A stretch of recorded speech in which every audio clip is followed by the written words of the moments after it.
스타쌤과 함께 코인에 대해서 배워보는 시간 코인스타입니다. 안녕하세요. 저는 진행을 맡은 양현입니다. 뉴욕 3대 지수는 일제히 하락세를 보였습니다. 지난 6일 이후 14일 만에 이렇게 3대 지수가 일제히 내려간 모습인데요. 이 시장을 움직일 만한 특별한 모멘텀이 없는 가운데에서 기술주를 중심으로 차익 실현 매물들이 나왔습니다. 또 주요 지표나 이벤트가 부재한 상황 속에 숨고르기 장세가 펼쳐졌다라는 분석들 들려오고 있는데요. 간밤 뉴욕 증시 마감 지수부터 구체적으로 확인해 보도록 하겠습니다. 다우존스 지수가 0.27% 내렸고요. 나스닥이 0.38%, S&P 500이 0.39% 각각 내리는 모습 보여줬습니다. 그렇다면 크립토 시장의 시황은 어떻게 흘러가고 있을까요? 히트맵 열어서 확인해 보도록 하겠습니다. 어제 이 시간에는 대부분의 코인들이 상승불을 켰었는데요. 오늘은 혼조 양상 보이고 있습니다. 비트코인이 0.87% 올라오고 있고요. 그와 반면에 이더리움은 0.14% 내려가고 있습니다. 테더는 현재 강보합권에서 움직이고 있고요. XRP는 0.46% 하락 중입니다. 상승과 하락 종목들 모두 그 폭이 크지 않은 모습이 포착되고 있습니다. 그렇다면 크립토 시장의 이슈들은 어떤 것들이 있었는지 차례대로 확인해 보도록 하겠습니다. 지난 4월에 폴 애킨스가 미국 증권거래위원회의 위원장으로 취임했습니다. 수장이 바뀌면서 SEC의 암호화폐를 바라보는 시선 역시 달라졌는데요. 연설 중에 크립토 시장과 관련한 일부 규제에 대해서 우려를 표현하기도 했습니다. 폴 애킨스 위원장은 또 혁신 중심의 새로운 프레임워크를 예고한 바 있고요. 그에 대한 첫 번째 조치로는 유니코인이 1억 달러 사기 혐의로 기소가 됐습니다. 앞으로 SEC 어떤 행보를 보일지도 꾸준히 확인해 나가야겠습니다. 두 번째 이슈도 곧바로 확인해 보도록 하겠습니다. 이더리움 다시 급등하게 될까요? 이더리움은 과거에 특정 온체인 지표가 강세 전환했을 때 약 90%의 급등세를 보여준 바가 있습니다. 이번 주에 동일한 지표가 다시 움직였는데요. 이로 인해서 시장의 주목을 받고 있습니다. 현재 이더리움은 2,400에서 2,750달러 이 구간에서 박스권을 형성하고 있는데요. 3,000달러 넘어설 수 있을지 투자자들의 이목이 집중되고 있습니다. 이렇게 코인 시장의 주요한 이슈들 그리고 코인 시황까지 함께 확인해 봤는데요. 저희 화면 하단에 보이는 QR코드 촬영해서 입장하시면 우리 제로쌤의 코인 시장에 대한 모든 정보들 받아가실 수 있습니다. 오셔서 꼭 확인해 주시길 부탁드립니다. 그럼 코인스타 본격적으로 출발합니다.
오늘도 코인스타와 함께해 주실 우리의 제로쌤 바로 모셔보겠습니다. 제로쌤 안녕하세요. 안녕하세요. 반갑습니다. 오늘 코인 시장 한번 저희 시트맵 통해서 확인을 해보기도 했지만 오르는 종목도 있고 또 내리는 코인도 분명 있더라고요. 오늘 시장에 대해서는 또 어떻게 보고 계실까요? 오늘 시장 같은 경우에는 일단은 아마 여러 가지 미디어 매체에서 이런 얘기가 나오지 않았을까요? 상승 이후에 어느 정도의 물량 소화 그로 인해서 이제 하락이 좀 나왔다라고 이야기가 많이 하는데 사실 이게 거의 단골 멘트거든요, 아나운서님. 네. 그러다 보니까 뭔 소리냐면은 시장이 뭔가 하락을 했어요. 그러면은 사실 어떤 이슈가 없이 하락을 하잖아요. 그러면 그렇죠. 이제 물량 소화 아니면은 어느 정도의 이제 익절을 했다 그런 부분에서 이제 매물이 좀 포화됐다 이런 부분에서 얘기가 많이 나옵니다. 그래서 오늘 같은 시장은 조금 빠지더라도 이제 그런 이슈들이 나왔던 게 뭐냐면은 말할 기사가 없는 거예요. 그래서 아마 비트코인을 이제 어떤 검색 포털에 지금 검색을 하면 그냥 뭐 가격이 떨어졌다 뭐 이 정도로만 나오지 뭐 핵심적인 이슈는 아마 다루진 않았던 걸로 제가 봤었거든요. 그래서 이게 정말 비트코인 시장이나 암호화폐 시장 같은 경우에는 이제 여러 가지를 봐야 할 자료들이나 아니면 통계치 이런 것들이 정말 많은데 오늘 진짜 큰 이슈가 있는데도 그 부분이 좀 많이 누락이 되더라고요. 단순하게 그냥 가격에 대한 변동폭만 이야기가 나오고 주제 시장에서 막대한 영향력을 끼치는 그 어떠한 요소나 재료에 대해서는 얘기가 나오질 않아서 좀 그런 부분에서 좀 이제 아쉽다 해서 그래서 저 직접 이제 외국 미디어 매체를 통해서 제가 정보를 가져왔고 또 그 부분에서 오늘 여러 가지 기사들을 한 4가지 정도를 가져왔는데 하나로 합쳤어요. 여러분들이 아마 내용을 보시더라도 이해가 좀 쉽고 그리고 저는 항상 PPT를 빌드업해서 가져오기 때문에 이 사람이 어떤 이야기로 시작해가지고 어떤 이야기로 끝내려고 하는구나라고 이해는 하실 겁니다. 대신 끝까지 보셔야 된다는 점 인지를 해주시고요. 한번 바로 시작을 해볼까요? 네, 오늘 코인 시장이 왜 오르고 내렸는지 그 이유에 대해서 명확하게 또 글로써 밝혀진 게 없기 때문에 답답하신 분들 분명 계실 텐데요. 제로쌤의 코인 트렌드로 이어가면서 이 코인 시장은 오늘 왜 이렇게 움직였을까에 대한 해답 얻어가셨으면 좋겠습니다. 그럼 제로쌤 오늘 첫 번째 트렌드부터 바로 부탁드릴게요. 네, 제가 오늘 이제 트렌드 2가지를 했는데 아마 이거 트렌드 하나 가지고 오늘 하루 종일 얘기를 하지 않을까.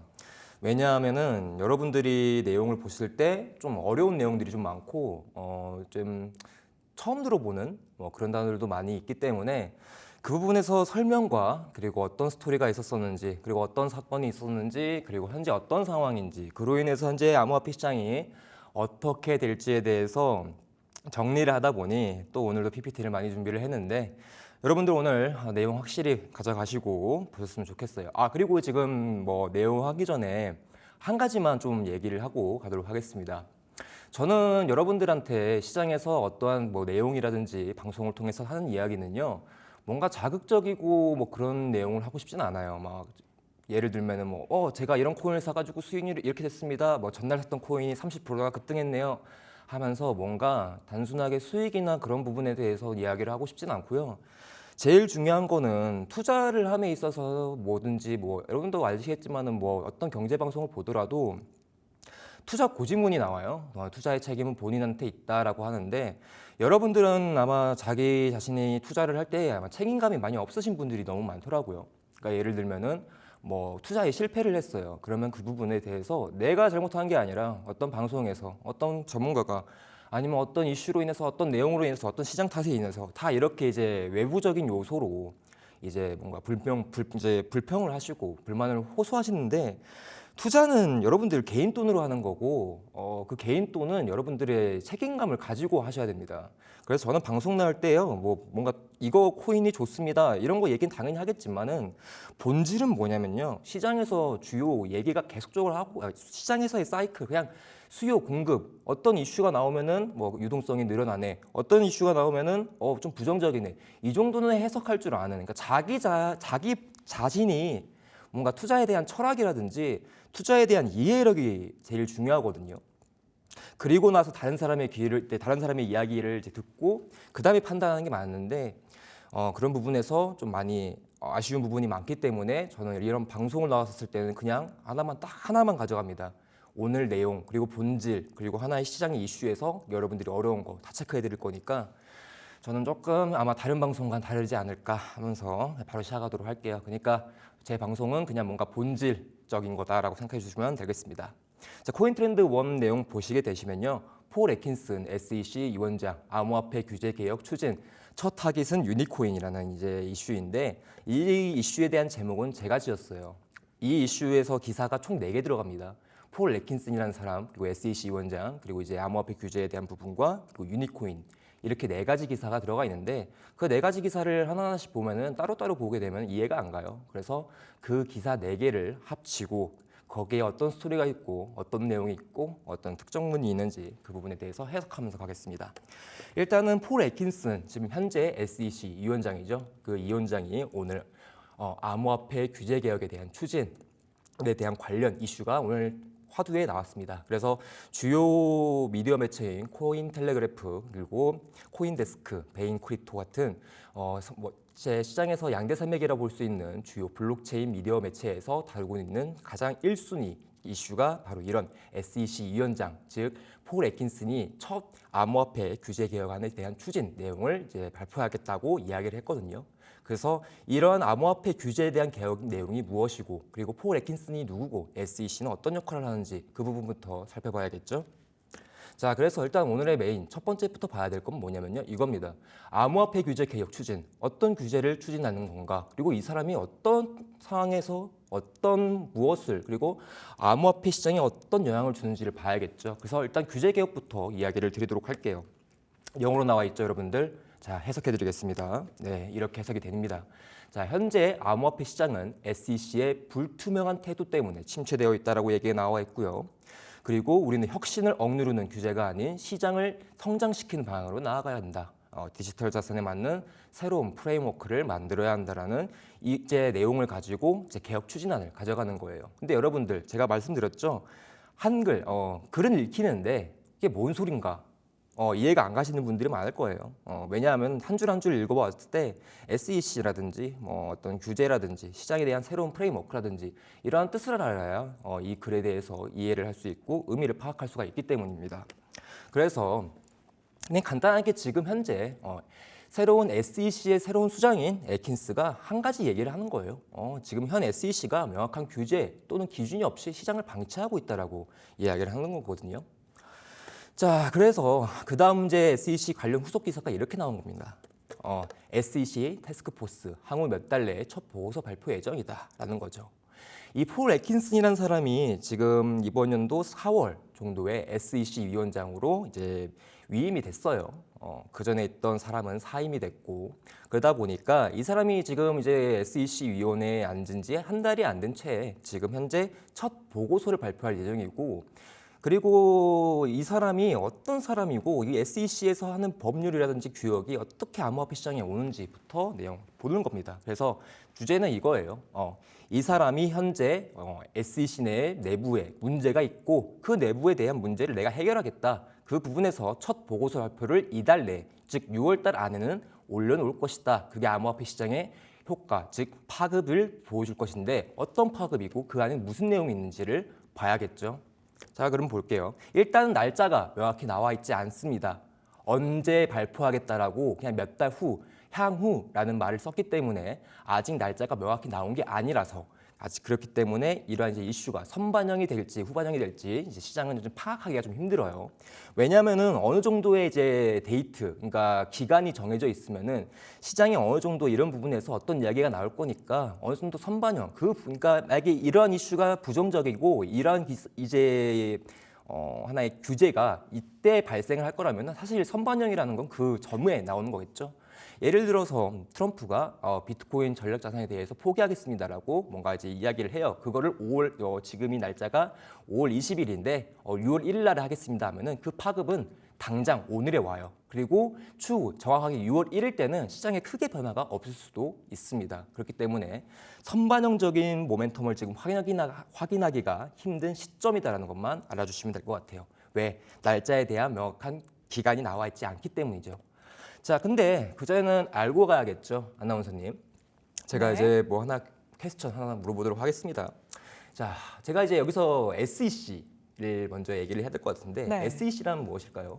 제가 앞서 오프닝에 살짝 말씀을 드렸는데 미국 증권거래위원회죠. 네, 맞습니다. 그래서 화면을 봐주시면은 제가 이 SEC에 대한 약자를 정하는데요.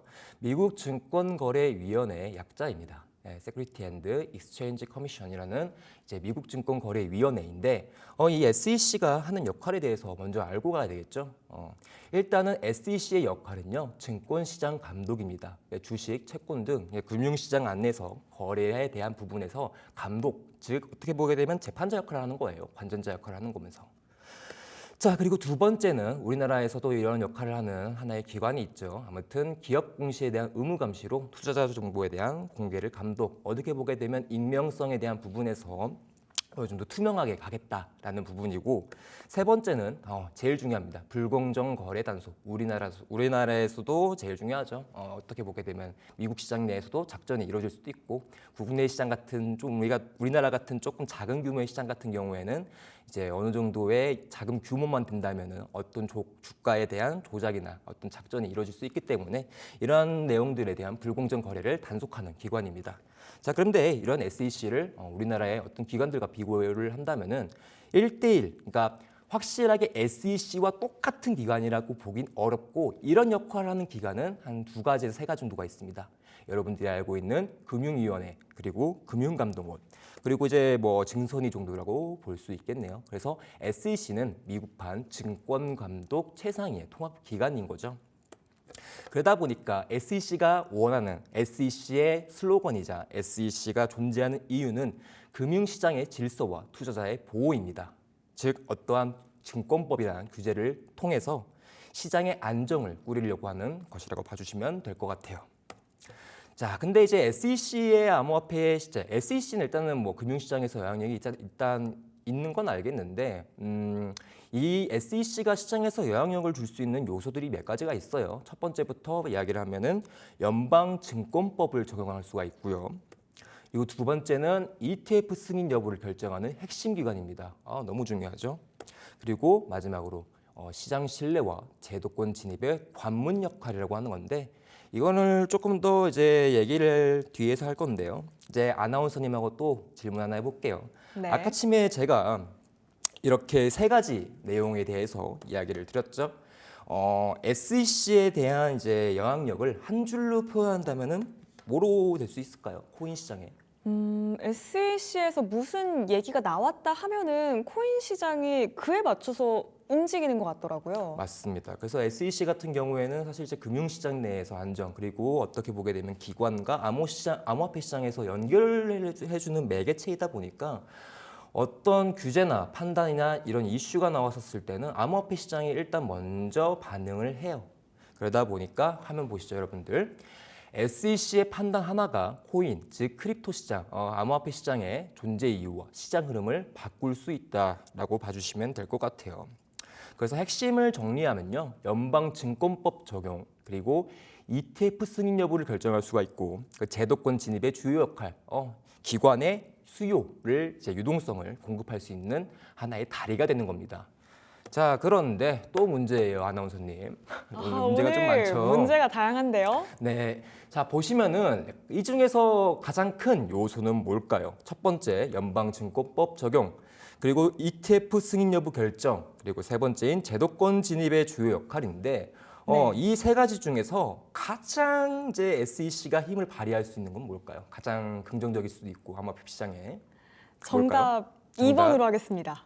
2번인가요? 자, 하나를 통해서. 1번이랑 3번은 네. 결이 비슷해 보이거든요. 증권법 적용과 제도권 진입, 어떻게 보게 되면은 하나의 법률 이런 것들 때문에 이제 안정한 시장에 대한 안정성을 제공하는 거고, ETF 승인은 맞죠. 유동성을 제공하는 것 같아서 2번을 골라주신 거죠. 네, 1번, 3번은 비슷해 보이는데 네. 2번의 ETF는 약간은 또 다른 이야기 같다라는 생각을 했고, 최근에 네. ETF에 대한 투자 열풍이 불고 있다고 생각을 하거든요. 맞습니다. 정말 많은 분들이 ETF를 너무 열심히 하고 계시고, 저 역시 ETF 투자에도 비트코인, 코인 투자만큼이나 관심을 가지고 있는데, 네, 맞습니다. 이렇게 많은 분들의 이목이 집중된 쪽이 중요하지 않을까요? 그렇죠. 그리고 이제 비트코인을 이제 ETF로 편입을 했었고, 그 부분에서 사실 증권이라는 종류가 아니라 원자재로 포함을 해서 ETF를 만든 거거든요. 네. 그러다 보니까 상당히 파격적이었고, 그리고 당연히 알겠지만 ETF라는 것이 만들어지게 되면은 이제 어떻게 보면 규제가 만들어지는 거겠죠. 질서와 안정성. 그러다 보니 기관들이 이렇게 좀 변동성이 심한 암호화폐 시장에 투자를 할 수 있는 하나의 투자처가 되는 겁니다. 개인뿐만 아니라 기관의 많은 유동성이 시장에 들어올 수가 있다는 거겠죠. 자, 그래서 정답은 무엇이냐? 바로 맞습니다. ETF 승인 여부 결정이겠죠. 왜? 제일 중요한 유동성을 공급할 수 있는 역할이니까요. 그래서 ETF 승인 여부를 결정할 수 있다는 이 SEC의 권한은 상당히 크고, 이는 암호화폐 시장의 가장 중요한 요소로 오게 됩니다. 다들 아시겠지만 비트코인 ETF 관련 이슈 나왔었을 때 어떻게 보면 유동성 유입의 트리거 역할을 했었기 때문에 왜 Y, 암호화폐 시장에 왜 SEC에 대한 부분이 중요하냐? 일단 ETF에 대한 승인을 할 수 있는 기관이기 때문에 연준 다음으로 금융시장 내에서 중요한 요소, 기관이라고 볼 수가 있습니다. 그래서 암호화폐 시장의 유동성, 암호화폐 시장에 활력을 넣어줄 수 있는 역할을 한다라고 봐주시면 될 것 같고, 그래서 ETF 승인 여부는 다른 말로 실질적으로 기관 자금 유입의 하나의 통로, 하나의 투자처라고 봐주시면 될 것 같아요. 즉각적이고 실질적인 이펙트인데 이런 거죠, 여러분들. 비트코인 ETF가 이제 하겠다, 뭐 ETF가 임박했다라는 거는 된 건 아니죠, 아나운서님. 네. 그냥 이제 뭔가 가능성을 제시하는 거고 이제 준비를 하고 있다라고 얘기가 나오는데 사실 이렇게 ETF가 승인이 되고 확정이 나면 사실 시장 그렇게 변동성이 없어요. 네. 근데 중요한 거는 ETF 승인을 할 것이다라는 이제 기사가 나오게 되면은 그때는 움직이기 움직이죠. 시작하죠. 네, 그거를 이제 다른 말로는 선반영이라고 합니다. 그래서 화면 보시면은 제가 기사 하나 가져왔어요, 그 당시. 예, 비트코인이 이제 ETF 승인 임박됐다고 해가지고 그날 6% 상승을 했습니다.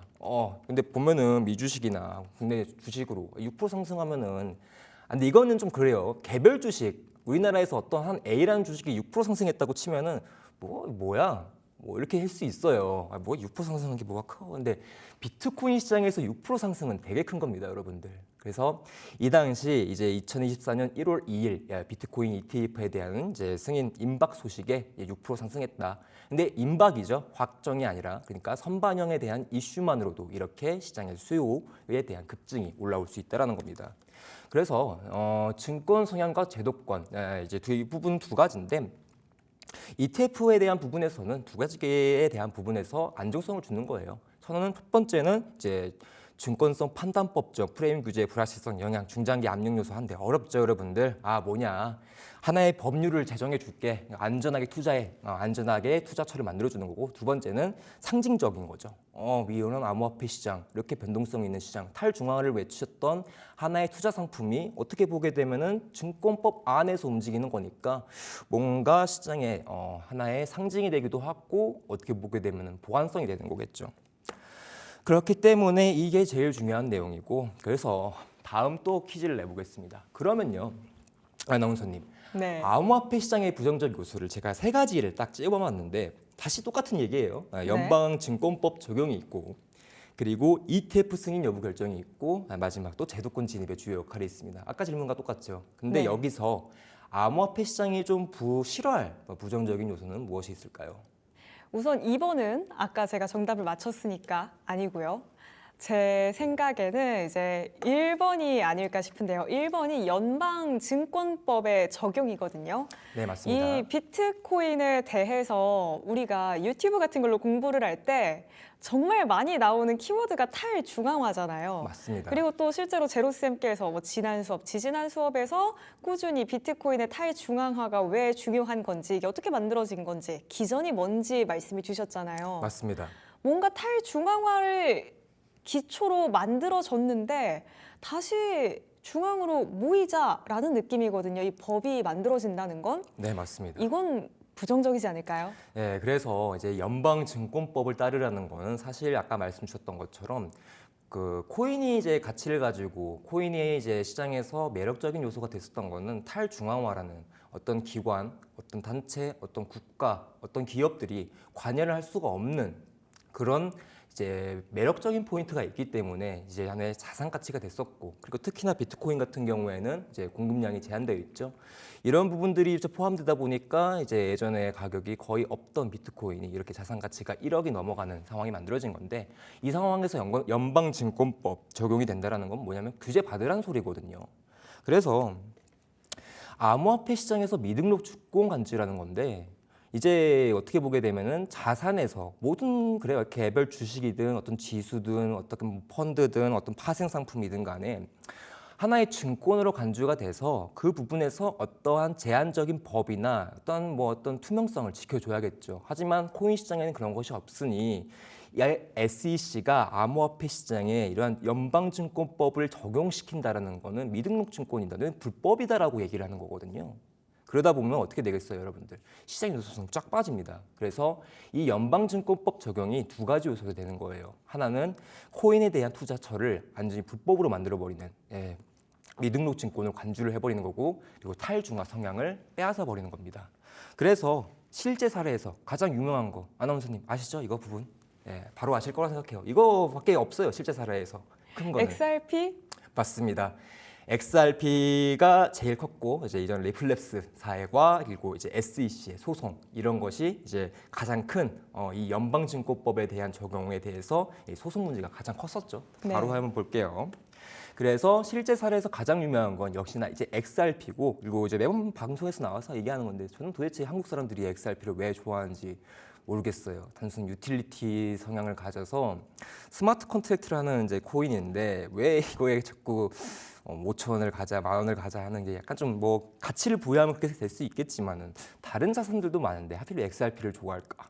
좀 구분해서 뭐 여러 가지 요소들이 있긴 하지만 그래도 뭔가 가장 많이 들었던 얘기는 이거 같아요. 리플 이름이 예뻐가지고라고 이제 들었던 것 같은데 저는 이해가 좀 안 되는데 아무튼 이렇게 XRP와 SEC의 소송 관련 문제가 가장 화두가 됐었죠.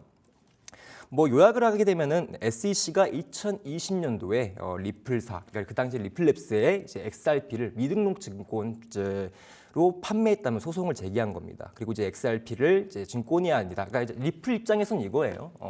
우리는 이제 XRP 토큰이 증권으로 볼 수 있는 투자 상품이 아니고 탈중앙화된 디지털 자산이라고 반박을 한 거예요. 여기까지 요약을 하면요, 뭐냐면요, SEC는 그 당시 이제 리플사가 이러한 토큰 XRP에 대한 판매액이 13억 달러 정도가 나왔었어요. 그 부분에서 너네들 미등록 증권이네 하면서 약간의 이제 연방증권법을 따르라 하면서 소송을 제기한 거고, XRP 즉 리플랩스사에서는 이런 거죠. 간단하게 쉽게 설명을 해볼 건데, 리플랩스 입장에서는 아까 말씀드렸죠. 스마트 컨트랙트 뭐냐? 단순 교환 코인이에요. 선물 거래해 보신 분들은 아실 건데 거래소 간에서 이제 뭐 트래블룰이 되면은 태도 자체를 보낼 수 있긴 하지만 트래블룰이 안 되면은 사실 코인을 보내가지고 거래를 해야 됩니다. 그리고 그 안에서 코인을 받았으면 그 코인을 다시 USDT로 전환을 해가지고 거래를 하는 건데, 그러한 이제 유틸리티 코인들의 뭐 요소들에게보다는 종류가 크게 세 가지예요. 트론 있고 XRP 있고, 그리고 요즘에 조금 많이 올라오고 있는 BP20 코인이 있는데, 이 코인들은 뭔가 가치, 그러니까 투자에 대한 성향보다는 이제 컨트랙트, 그냥 거래소 간에 연결할 때 그냥 현금 보내는 요소로 사용하는 거거든요. 그러다 보니까 그러한 거래액이 13억 달러가 나왔으니 리플 입장에서는 아니 이건 그냥 단순하게 코인의 성향 때문에 발생한 이제 13억 달러에 대한 이제 이익실현이 아니라 금액이지, 우리가 이거를 뭔가 투자처로 해가지고 공개하면서 홍보하진 않았다 하면서 반박을 한 거예요. 그게 이제 사실 4년에서 5년간 지속된 소송 싸움이 이루어졌고요. 그래서 소송 싸움으로 인해 가지고 처음 했던 게 이제 20년도 10월 22일 소송 제기일이 이때 당시에 이제 XRP 가치가 조금 하락을 했었고, 이후에 일부 승소하면서 가격 상승이 다시 재차 이루어졌어요. 하지만 일부 승소죠. 일부 승소란 말은 뭐예요, 여러분들? 완벽하게 이제 소송이 끝난 것은 아니다. 어느 부분에서 그냥 손을 XRP 쪽에 들어준 거다라는 거예요. 즉 무슨 문제냐? XRP의 이 소송이 완전히 끝나지 않았던 거거든요. 자, 그런데 또 문제입니다. 이러한 상황에서 리플홀더들이 가장 미워할 사람이 누굴까요? 아나운서님. 이 폴 애킨스 위원장이 올해 4월에 취임하지 않았습니까? 네, 맞습니다. 그럼 소송 당시에는 위원장이 다른 분이셨단 말이에요. 맞습니다. 그분을 굉장히 미워하지 않을까요? 네, 맞겠죠. 그래서 리플 홀더들이 가장 미워할 사람, 가장 싫어할 사람을 제가 화면에서 띄워드리겠습니다. 네, 바로 이분이에요. 그래서 이제 이 사람 이름이 전 SEC 위원장 게리 겐슬러라는 사람이고요. 이제 이 리플과의 소송에서 끈질기게 갔던 하나의 뭐 주요 위원장이죠. 그래서 이 사람이 이제 리플과의 소송을 처음 제기를 했고, 그리고 이렇게 길긴 소송의 끝에까지 마지막 사임되기 전까지에도 리플을 소송하게 되면서 이제 계속적으로 싸웠던 사람인데, 이 사람이 사임이 됐죠. 그래서 아무튼 이러한 이제 전 SEC 위원장이 이제 게리 겐슬러라는 사람이고, 이 사람의 성향이나 이 사람의 특징을 알아보는 거 중요하겠죠.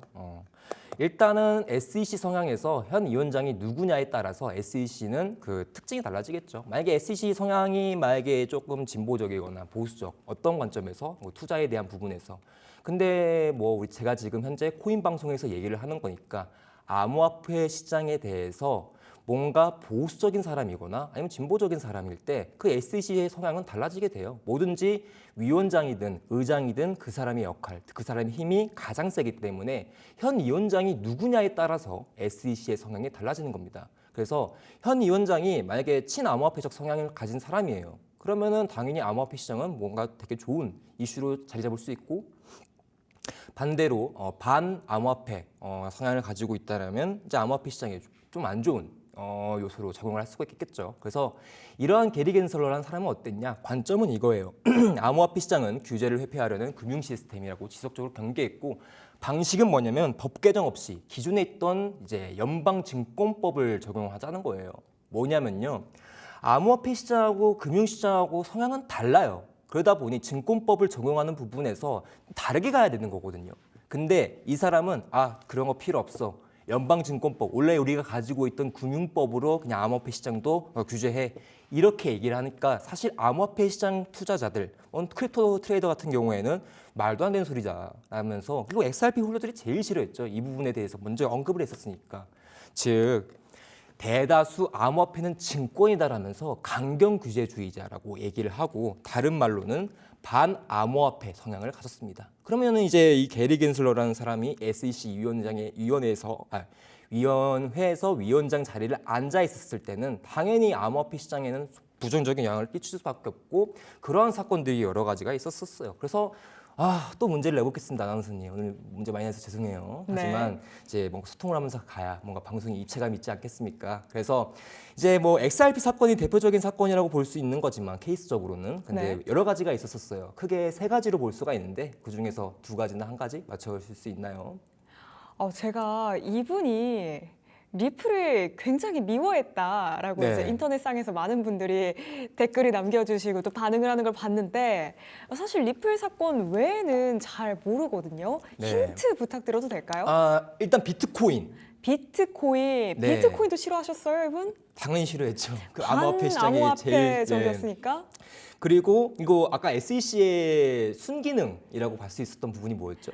ETF죠. 맞죠. 그래서 대표적인 사건들에서 포함되는 것들은 이렇게 세 가지 볼 수 있습니다. 화면 띄워주시면 보여드릴게요. 이렇게 세 가지입니다.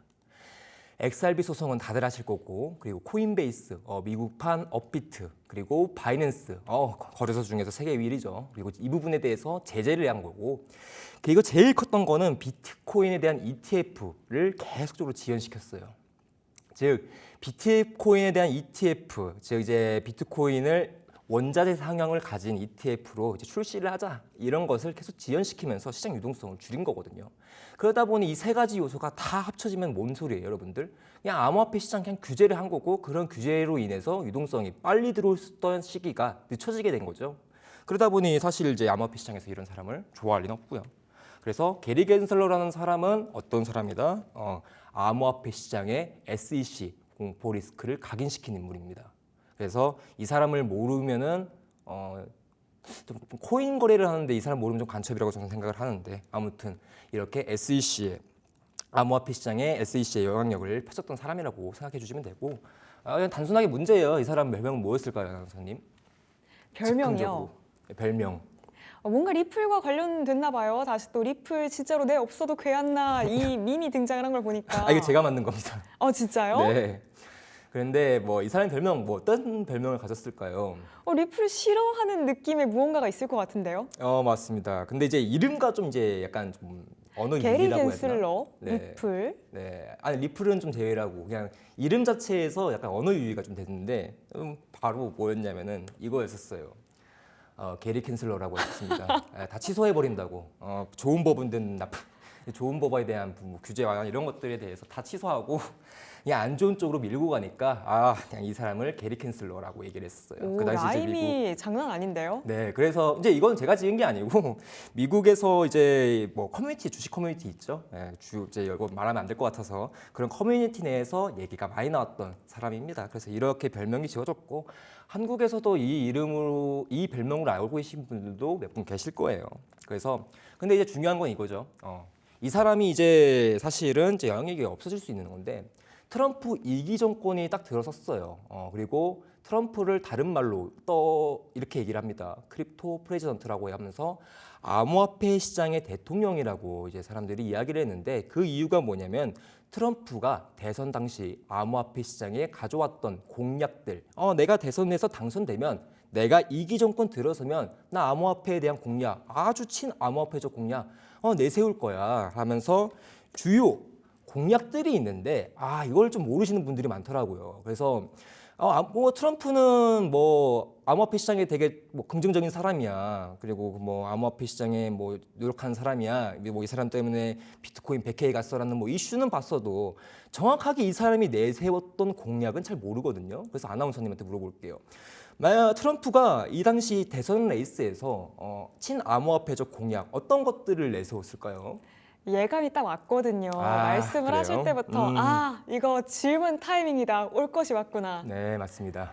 이 전략적으로 비축 자산으로 삼겠다. 네, 맞습니다. 이런 이야기를 했었죠. 네, 맞아요. 근데 상당히 이제 어려운 단어들이었거든요. 그때 봤을 때는 네네. 전략적인 비축. 네, 맞습니다.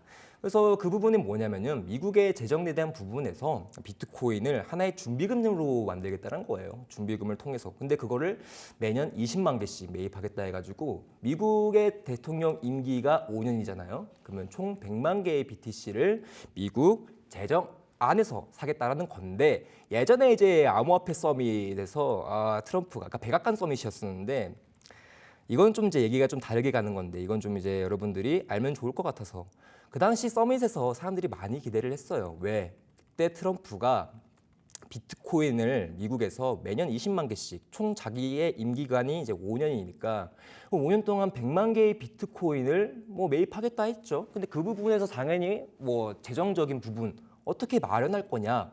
근데 사실 아나운서님 다시 한번 얘기를 해볼게요. 네. 제일 중요한 건데 네, 가장 중요한 거요. 비트코인을 매입은 한다고 하지만 뭔 네. 돈으로 살까요? 그러게요. 이거 혹시 미국인들 세금? 네, 근데 만약에 만약에 이제 뭐 사람들 입장에서 보게 되면은 이런 암호화폐, 뭐 가상자산 어떻게 보게 되면 사실 실체가 없고 이제 위험성이 있는 그것을 왜 우리 세금으로 사? 약간 이런 거 아닌가요? 그렇죠. 만약에 뭐 코인 시장 확 나빠져서 빠지기라도 하면은 잠깐만 내 세금이 지금 증발된 거야? 네, 라는 맞습니다. 생각도 할 수 있고요. 그렇죠. 즉 그런 부분에서 본다면은 트럼프의 이제 지지율이 떨어질 수도 있겠죠. 당연하죠. 그리고 나서 이제 트럼프는 이제 이야기를 했어요. 100만 개씩 사겠다고. 그러면 이제 그런 부분에서 재정 어떻게 마련할 건데 이게 제일 중요하잖아요. 그러게요. 100만 근데 개씩 이제, 사려면 꾸준히 필요한데요, 돈이. 근데 이제 계속 얘기가 나오는 건 미국에서 이제 디폴트 얘기가 나와요. 뭐냐면 채권 발행을 예전에 양적 완화 때 엄청 했잖아요. 그리고 또 그만큼 유동성이 많이 찍혔고 화폐가 많이 나왔기 때문에 지금 미국 내에서는 사실 뭐가 생길 수 있는 거죠? 디폴트. 네, 부채에 대한 문제가 계속 커요. 그러다 보니까 채권 발행을 통해서 재정 마련 이건 불가능하거든요. 즉 이 당시 서밋 때 어떤 내용이 나왔냐? 일단은 우리는 매입은 할 거야. 우리는 스트래티지 비트코인 리서브 개혁을 할 거야. 이제 비트코인을 전략적 자산으로 매입은 할 건데 그 방법은 나중에 알려줄게. 하면서 시장이 빠졌어요. 왜냐? 일단 그 뭐 대통령 트럼프라는 사람이 공약으로 내세운 건 그거였는데 제일 중요한 건 어떤 돈으로 매입을 할 거냐가 제일 중요한데 그걸 얘기를 안 한 거예요. 그렇기 때문에 아직 이 사람이 어떤 방안을 가지고 얘기를 한 게 아니어서 그 당시 많은 기대를 가졌던 백악관 서밋 첫 번째 서밋이 그냥 실망감으로 갔었고 그 짤이 좀 기억이 나네요. 그 당시 마이클 세일러가 참여를 했는데 그 트럼프의 발언 말 한마디 할 때마다 표정이 안 좋아졌던 그리고 자꾸 핸드폰을 보시더라고요. 비트코인 시세를 보면서 왜냐하면 즉각적으로 반영을 하니까 그래서 이 당시 서밋 때 암호화폐에 대한 재정 마련 이야기를 안 해서 떨어졌었는데 다시 얘기를 더 모아서 이런 트럼프의 친암호화폐적 공약은 뭐였냐면 크게 5가지로 볼 수가 있습니다. 첫 번째, 게리 겐슬러 SEC 의장 해임입니다. 그리고 암호화폐 태스크포스 신설이고요. 그러니까 암호화폐 태스크포스는 뭐냐면 암호화폐 시장의 어떠한 이제 규정법이라든지 어떤 그 연방 적용에 대한 부분, 연방 규정법을 따르는 게 아니라 암호화폐 시장 내에서 뭔가 증권법을 만드는 하나의 하나의 기관을 신설하겠다는 얘기고, 세 번째는 아까 방금 얘기했죠. 비트코인 매입에 대한 부분과 그리고 CBDC에 대한 금지, 이 부분, 중앙은행 디지털 화폐에 대한 금지 부분, 그리고 마지막 5번은 좀 되게 포괄적이에요. 미국을 암호화폐 수도로 만든다 하면서 이제 암호화폐적인 시장, 암호화폐에 대한 수요나 이런 것들을 많이 이끌었던 인물이죠. 그리고 대선 이후 11월 달 6일이죠. 확실하게 대선 레이스에서 이겼을 때 비트코인이 한 달에서 두 달 사이에 60K에서 50K 사이 엄청난 상승 돌파가 나왔습니다. 아무튼 근데 만약에 이제 트럼프가 내세웠던 이 게리 겐슬러 SEC 의장 해임에 대한 문제인데, 근데 만약에 트럼프가 당선을 했어요. 그리고 와서 이 게리 겐슬러를 SEC 이제 위원회에서 위원장을 해임시키겠대요. 근데 이제 대통령 권한이 있거든요. 대신에 대통령이 말하면 떨어지나요, 그게? 안 되겠죠, 아나운서님. 네. 뭔가 하나의 의회에서 승인 여부를 가져야 되고 뭔가 좀 절차가 있겠죠. 근데 시장에서는 그냥 트럼프 되자마자 SEC에서 게리 겐슬러 그냥 가겠다라고 얘기를 했어요. 그래서 그 당시 왜 이제 SEC에서 게리 겐슬러가 사임에 대한 가능성이 왜 컸냐? 일단 트럼프는 취임 전에 게리 겐슬러를 사임시키겠다고 하고, 이후에 친암호화폐적 성향의 인물을 SEC 위원장으로 이제 임명하겠다고 얘기를 했고, 그 부분에서 이제 얘기가 많이 나왔던 사람이 지금 현 SEC 위원장인 폴 애킨슨이에요. 근데 이 폴 애킨슨에 대한 성향은 빠르게 넘어가야 되니까 이 부분은 문제를 내지 않고 제가 빠르게 얘기하겠습니다. 폴 애킨슨 성향 어떤 성향이겠어요? 트럼프가 자기 입으로 얘기했죠. 친암호화폐적 성향을 가진 사람이겠죠. 그래서 혁신수령용자라고도 얘기를 하고, 그리고 전직 SEC 위원이었고 부시 행정 때 이제 시절에서 활동을 했고, 그리고 작은 정부 원칙이라는 것을 중시하는 보수적 경제관을 가졌어요. 근데 여기서 하나 궁금한 점이, 특별한 점이 있는데 이거는 아나운서한테 물어보고 싶네요. 네. 여기서 이 세 가지 요소 중에서 특별한 점이 있다면 뭘까요?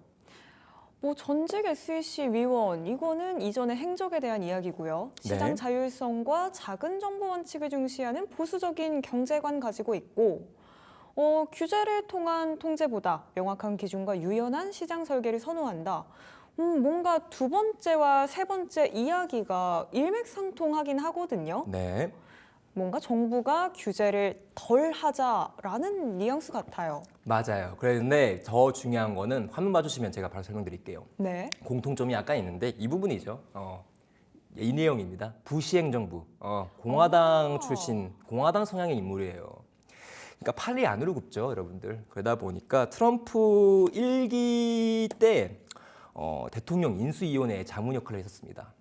그러다 보니까 트럼프 캠프에서의 이제 역할을 톡톡해졌고, 그런 사람이 이제 트럼프가 이제 임명을 한 거예요. 근데 이제 무슨 포지션으로 이제 그 당시 1기 때 대선 캠프에서 데리고 갔냐면은 이제 금융 규제를 뜯어고치기 위한 정책의 설계자라고 봐주시면 돼요. 완전히 게리 겐슬러와 다른 성향을 가지고 있다라고 봐주시면 될 것 같고, 이러한 폴 애킨슨이 태스크포스에 대한 내용이 이제 두 번째 기사로 적용이 되는데, 자, SEC 출범일이 여러분들 34대 위원장 공식 취임했습니다. 근데 그거 아시죠? 트럼프 취임식은 데이원이라고 볼 수 있는 1월 20일인데 왜 바로 SEC 위원장이 되지 못했나라고 이제 제가 아나운서님한테 문제를 내고 싶지만 시간상 빠르게 하겠습니다. 상원 인준 과정 때문입니다. 아까 말씀드렸죠. 트럼프가 뭔가 하자고 하더라도 뭔가가 절차가 필요해요. 그 부분이 바로 상원 인준. 상원에서 투표를 하고 그 투표에서 찬성표가 많아야, 과반수로 되어야 이 사람이 이제 SEC 위원회에 이제 위원장 자리에 앉을 수가 있는 거예요. 근데 아까 제가 말씀드렸죠. 트럼프가 내는 이제 친암호화폐적 공약들은 그냥 성공할 가능성이 그냥 매우 높아요. 왜 Y? 상원 인준. 하여튼 이건 제가 설명드린 부분이고, 아까 이것도 설명드린 부분이고, 왜 높냐면은 게리 겐슬러의 해임 가능성이 만약에 안 될 수도 있잖아요. 할 수 있는 사람이 있는데, 이 당시에 레드웨이브죠. 미국의 상원, 하원 의석수 싹 다 가져갔는데 트럼프가 공화당 출신의 뽑힌 대통령으로서 하원과 상원의 의석수까지 이제 민주당보다 많은데, 만약에 어떤 투표라든지 어떤 공약에 대한 이제 뭔가 법안 발의를 진행을 했었을 때 이런 것들이 취소가 될까요, 여러분들? 뭐 반대표가 나올까요? 아니죠. 대부분 트럼프가 내세우는 이런 공약들이 대부분 다 지켜지게 됩니다. 그래서 그 당시 이제 뭐 레드웨이브에 대한 얘기를 하면요, 트럼프의 공약들은 이제 실현 가능성이 매우 높은 환경이고, 반대로 블루웨이브도 있는데, 블루웨이브는 민주당 출신의 대통령 그리고 민주당 출신의 상원 하원이 의석수를 가져간다, 이렇게 봐주시면 될 것 같고, 그래서 그 당시 트럼프가 어떤 공약들을 내세우더라도 이제 의회의 승인이 필요하고 의회의 찬성과 반대가 이제 이루어지면서 절차가 필요한데, 그냥 의석수로 밀고 가는, 공화당이 확실히 의석수가 많은데 안 되겠냐고요, 그렇죠? 즉 찬성표가 나오겠죠. 그래서 상원인주 통과 찬성은 52표 대 반대 44표인데 44표는 민주당 쪽에서 나온 겁니다. 아무튼 4월 9일 날 지명이 됐고 4월 20일 날 공식 취임식 되면서 이제 첫 업무를 진행을 하는 거죠. 근데 그럼 공백기엔 누가 있냐? 왜냐면은 1월 20일 날에 이제 트럼프가 이제 게리 겐슬러를 이제 뭐 그전에 사임을 시켰지만, 그럼 그 15일 날 사임, 아마 1월 15일 날 사임시켰을 거예요. 근데 그 공백기엔 누가 있었을까라고 보면은 그 이제 대리위원장을 세웁니다. 그게 이제 마크 우에다라는 사람이었는데, 이제 SEC의 임시 의장에 대한 역할이고, 이 사람도 친암호화폐적 성향을 가졌던 사람이에요.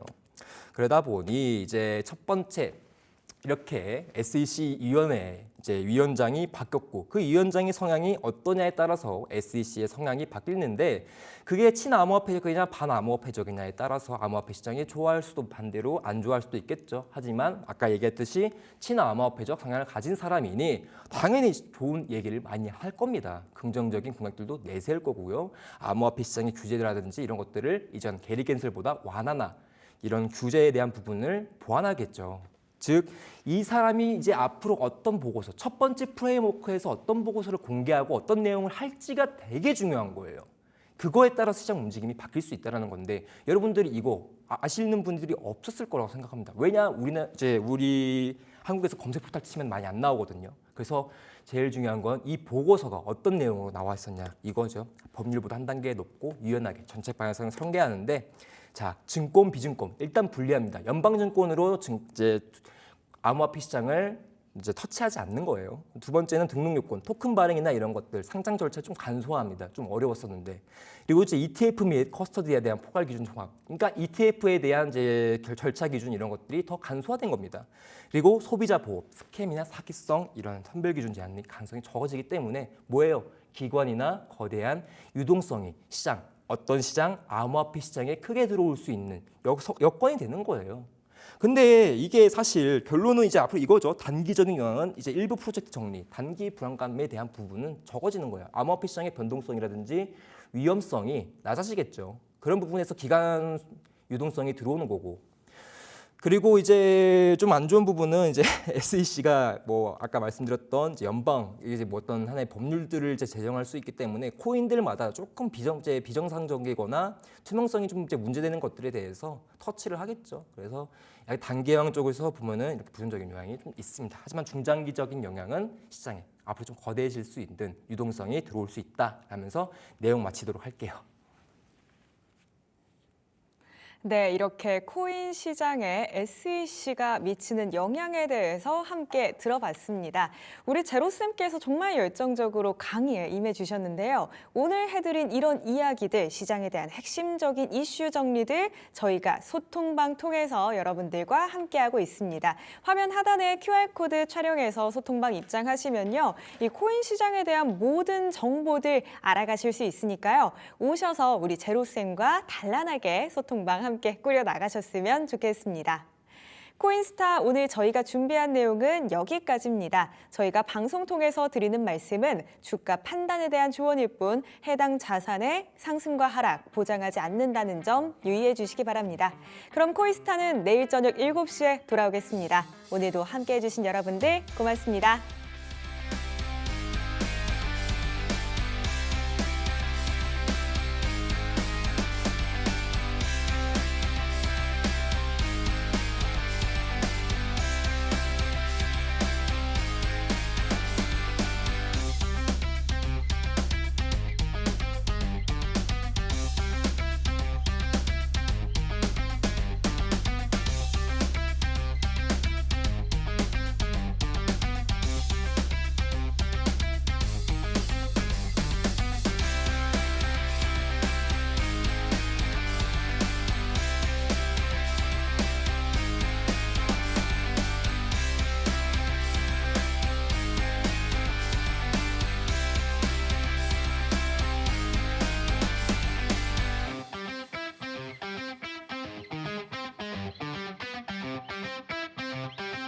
네.